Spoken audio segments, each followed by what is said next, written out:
আসসালামু আলাইকুম ওয়া রাহমাতুল্লাহি ওয়া বারাকাতুহু। নাহমাদুহু ওয়া নুসাল্লি আলা রাসূলিহিল কারীম, আম্মা বা'দ। প্রিয় দর্শক শ্রোতা মণ্ডলী, ডিএন বাংলার পক্ষ থেকে আপনাদেরকে জানাচ্ছি আন্তরিক মোবারকবাদ।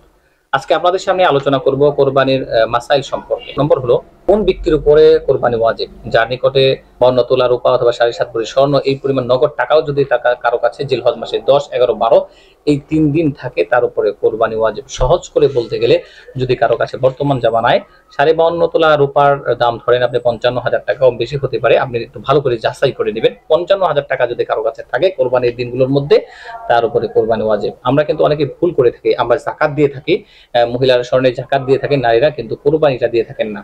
এই জন্য যাদের উপর কোরবানি ওয়াজিব তাদের আমরা কোরবানি দেব। দ্বিতীয় নাম্বার মাসালা হলো, একান্নভুক্ত পরিবার কিভাবে কোরবানি আদায় করবে? অর্থাৎ জয়েন্ট ফ্যামিলি, একসাথে অনেকে একসাথে 3 ভাই, 4 ভাই, 2 ভাই খাবার দাবার খায় বা একসাথে ফ্যামিলি থাকে। ভিন্ন ভিন্ন করে যদি কারো উপরে কোরবানি ওয়াজিব হয়, তাহলে কিন্তু ভিন্ন ভিন্ন পক্ষ থেকে কোরবানি দিতে হবে। একজনের পক্ষ থেকে কোরবানি দিলে হবে না, ভিন্ন ভিন্ন সবার পক্ষ থেকে কোরবানি দিতে হবে।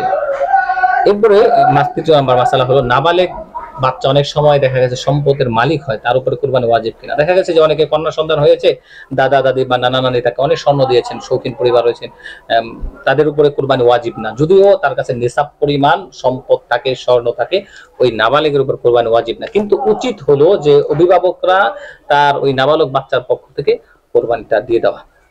এরপরে চতুর্থ নম্বর মাসালা হলো, কোরবানির সময় আমরা কোরবানি কয়দিন করতে পারবো? কোরবানি আমরা জিলহজ মাসের ঈদের নামাজের পর থেকে জিলহজ মাসের 10 তারিখ থেকে শুরু করে 12 তারিখ, 3 দিন পর্যন্ত, সূর্য অস্ত পর্যন্ত, 13 তারিখ, 10, 11, 12 তারিখ সূর্য অস্ত পর্যন্ত আমরা কোরবানি দিতে পারবো।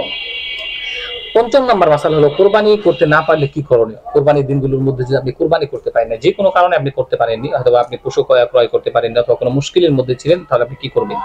এই অবস্থায় আপনি একটি খাসি ক্রয় করবেন এবং খাসিটাকে আপনি জবাই করে এটাকে সদকা করে দিন, অথবা আপনার সামর্থ্য অনুযায়ী যে প্রাণীটা আপনি কোরবানি করতে পারেন সেটাকে আপনার কোরবানি করতে হবে। যদি আপনি দিনগুলোর মধ্যে না করতে পারেন, সেটাকে জবাই করার পরে বিসমিল্লাহ বলে জবাই করে পূর্ণ গোশত সদকা করে দিতে হবে। আপনি এটা খেতে পারবেন না। অথবা একটা কোরবানির পশু পরিমাণ টাকা আপনি সদকা করে দিতে পারেন। যেখানে লিল্লা বোর্ডিং আছে, আমাদের নবাবগঞ্জে অনেক মাদ্রাসা লিল্লা বোর্ডিং আছে, যেমন টিকেটপুর মাদ্রাসা আছে, সোনাহাদ্দা মাদ্রাসা আছে, বান্দোরা মাদ্রাসা আছে, নবাবগঞ্জ সিদ্দিকখানা আছে, আমাদের সমসাবা জামিয়া ইসলামিয়া কওমি মাদ্রাসা এটাও রয়েছে, বান্দোরা আমিন মাদ্রাসা রয়েছে। সেখানে আপনি এইভাবে, অথবা গরিব দুঃখী যারা আছে সেখানে আপনি দিতে পারেন। এর পরবর্তী মাসালা হলো, কোরবানির পশুর বয়স কত হতে হবে? এটা আমরা সকলেই জানি। উট কমপক্ষে 5 বছর হতে হবে, গরু এবং মহিষ কমপক্ষে 2 বছর হতে হবে। 2 বছরের কম হলে কিন্তু গরু দিয়ে এবং মহিষ দিয়ে কোরবানি হবে না। দুম্বা, খাসি, ভেড়া এগুলো 1 বছর হতে হবে। 1 বছর পূর্ণ না হলে কিন্তু কোরবানি হবে না। কিন্তু যদি 1 বছরে কমও হয়, কিন্তু দেখতে সুস্থ-পুষ্ট, খুব দেখতে 2 বছর মতো দেখা যায়, তাহলে সেটা দিয়ে করা জায়েজ আছে। আমরা বয়সটা কিভাবে নির্ধারণ করব? আমরা বিক্রেতার কাছ থেকে নির্ধারণ করব। বিক্রেতা যদি বলে যে হ্যাঁ 2 বছর হয়েছে, তখন আপনি সেই পশু দিয়ে কোরবানি দিতে পারবেন। আর আপনারা দেখবেন যে 2 বছর হয়ে গেলে গরুর দাঁত পড়ে আবার দাঁত হয়, তখন বুঝতে পারবে যে কোরবানির বয়স হয়ে গেছে। একটি গরুতে বা মহিষের মধ্যে 7 জন ব্যক্তি অংশগ্রহণ করে কোরবানি দিতে পারবেন, কিন্তু সবার সমান ভাগ দিতে হবে। আপনার একটা গরুতে 2 জনও দিতে পারবেন, 3 জনও দিতে পারবেন, দিলে সমান ভাগ, কারো 1.5 ভাগ, কারো 2 ভাগ, এইভাবে দেওয়া যাবে না। এবং অংশীদারের মধ্যে যদি আমরা কোরবানি দেই, অবশ্যই সবার নিয়াত সহি থাকতে হবে। অংশীদারের মধ্যে যদি কারো নিয়াত গলত থাকে, তাহলে কিন্তু সবার কোরবানি বাতিল হয়ে যাবে। অংশীদারের মধ্যে যদি কারো টাকা হারাম থাকে, তাহলে সবার কোরবানি বাতিল হয়ে যাবে। অংশীদারের মধ্যে যদি কারো গোশত খাওয়ার নিয়াত থাকে, তাহলে সবার কোরবানি বাতিল হয়ে যাবে। এজন্য অংশীদার নেওয়ার ব্যাপারে অবশ্যই আমরা সতর্কতা অবলম্বন করব।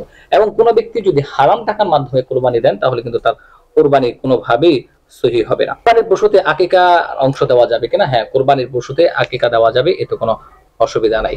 কোরবানির পশুতে আপনি আকিকা দিতে পারবেন। পুরুষ যদি হয় তাহলে 2 অংশ নিতে হবে, আর নারী হলে, মেয়ে কন্যা সন্তান হলে আপনি 1 অংশ নিয়ে নিতে হবে। এর পরবর্তী মাসালা হলো, কান বা লেজ কাটা পশুর কোরবানি করা যায় আছে কিনা? যদি কান এবং লেজ 1/3 অংশে বেশি কাটা থাকে, সেটা কোরবানি করা জায়েজ নাই। যদি জন্মগতভাবে লেজ না হয় এবং ছোট হয়, তাতে কোনো অসুবিধা নেই, সেটা দিয়ে করতে পারবেন। আপনার বেশি থাকে তাহলে সেটা দিয়ে আপনি করতে পারবেন, কোনো অসুবিধা নেই। অন্ধ পশু কোরবানি দেওয়া, অনেক সময় আছে যে অনেক পশু অন্ধ থাকে, অন্ধ যেটা একেবারেই চোখে দেখতে পারে না, সেই পশু দিয়ে কোরবানি করা জায়েজ নাই। গর্ভবতী পশুর কোরবানি, একটি আপনি পশু নিয়ে আসছেন, আপনি তো নরও দিতে পারবেন, মানে যেটা গাভী দুধ দেয়, ওই পশু কিন্তু আপনি কোরবানি দিতে পারবেন। এখন কোরবানি করার জন্য আপনি কিনে নিয়ে আসছেন, আনার পরে দেখলেন যে বাচ্চা হয়েছে, এখন ওই অবস্থায় আপনাকে ওই বাচ্চা সহকারে কোরবানি দিতে হবে। আপনি কিন্তু শুধু বাচ্চাটাকে রেখে দিতে পারবেন না, এবং পশু যে কোরবানি দিবেন সেটার মাধ্যমে আপনি কোনো ইস্তেফাদা উপকার হাসিল করতে পারবেন না, সেটার থেকে আপনি কোনো কাজ নিতে পারবেন না, দুধ দহন করে দুধ খেতে পারবেন না, অন্যান্য কাজ আপনি এটা থেকে নিতে পারবেন না। যদি কোরবানির পশু চুরি হয়ে যায় তাহলে কি করবেন? কোরবানি নিয়ে আসছেন পশু কেনার জন্য, আমাদের চোর বাহিনীরা আসলো, চুরি করে নিয়ে গেল। যে ব্যক্তির উপর কোরবানি ওয়াজিব তার যদি সে বিত্তবান হন এবং তার উপরে যদি কোরবানি ওয়াজিব হয়ে থাকে জন্য হবে আরেকটি পশু ক্রয় করে তাকে কোরবানি দিতে হবে। আর যদি গরিব হয়ে থাকে, তার উপরে ওয়াজিব ছিল না কিন্তু সে কোরবানি দেওয়ার জন্য কিনেছিলেন, তাহলে তাকে আরেকটি দিতে হবে না। কিন্তু এখানে মাসালা আরেকটি মনে রাখতে হবে, বিত্তবান ব্যক্তি মনে করেন চুরি হয়ে গেছে এবং আরেকটি সে পশু ক্রয় করে নিয়ে আসছে এবং হারিয়ে যাওয়া গরুটি সে পেয়ে গেছে, হারিয়ে যাওয়া চুরি হওয়ার পেয়ে গেছে, তাহলে তাকে একটি কোরবানি দিতে হবে। আর যদি যার উপরে কোরবানি ওয়াজিব ছিল না, কোরবানি পশু হারিয়ে গেছে, তার তো উপরে কোরবানি আরেকটা ক্রয় করে কিনে এনে তাকে দেওয়া ওয়াজিব ছিল না, সে যদি মাতবরি করে আরেকটা নিয়ে আসেন, আনার পরে দ্বিতীয় পশুটা প্রথম পশুটা পেয়ে যায়, তাহলে তাকে দুইটা দিতে হবে। অর্থাৎ যে দরিদ্র যার উপরে ওয়াজিব ছিল না, তিনি হারিয়ে যাওয়া গরুটি পেলে তাকে দুইটি দিতে হবে, পশুটি পেলে দুটি, আর যে বিত্তবান তাকে একটি দিতে হবে। মৃত ব্যক্তির পক্ষ থেকে আমরা কোরবানি দিয়ে থাকি। মৃত ব্যক্তির পক্ষ থেকে যদি কেউ ওসিয়ত করে যায় যে আমার পক্ষ থেকে তুমি কোরবানি দিও, আমার পক্ষ থেকে কোরবানি দিও, তাহলে ওই কোরবানি গোশত পুরোটা সদকা করে দিতে হবে। আর যদি কেউ ওসিয়ত না করে যায় তাহলে তার পক্ষ থেকে কোরবানি দেওয়া যাবে, কোনো অসুবিধা নেই। কিন্তু মনে রাখতে হবে জীবিত মানুষের পক্ষ থেকে আগে কোরবানিটা দিতে হবে। কোরবানি গোশত চুবড়ি বিক্রি করা যাবে না এবং হাড় এগুলো বিক্রি করা যাবে না। যদি কেউ বিক্রি করে এই টাকা তাহলে আপনার সদকা করে দিতে হবে।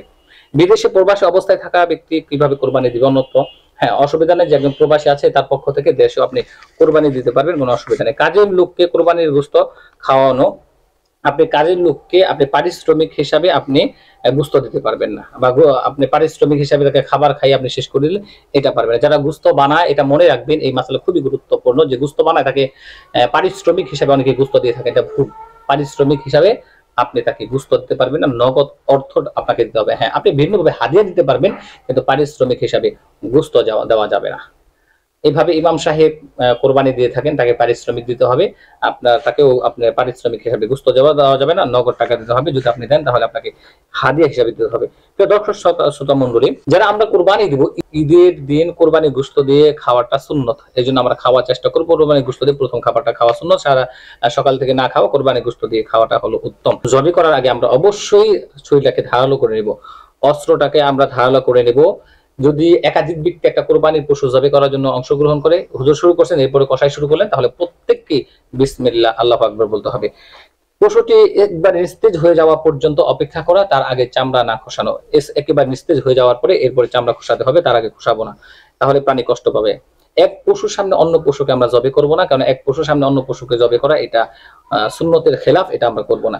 দর্শক, আজকে এই পর্যন্তই, পরবর্তীতে আবার আপনাদের সামনে কথা হবে। আমার নাম মুফতি ইব্রাহিম, আমি আছি শমশাবাদ জামিয়া ইসলাম কওমি মাদ্রাসায়, আমি খাদেম হিসাবে এখানে আছি। আমাদের মাদ্রাসায় আসবেন, এবং আমাদের এখানে লিল্লাহ ফান্ড আছে, আপনারা যারা চামড়া দিতে চান তারাও দিতে পারেন। সবাইকে আবার আন্তরিক মোবারকবাদ, সবাই দোয়া করবেন, ভালো থাকবেন, আল্লাহ তাআলা ভালো রাখুন, সুস্থ রাখুন। আসসালামু আলাইকুম ওয়া রাহমাতুল্লাহি ওয়া বারাকাতুহু।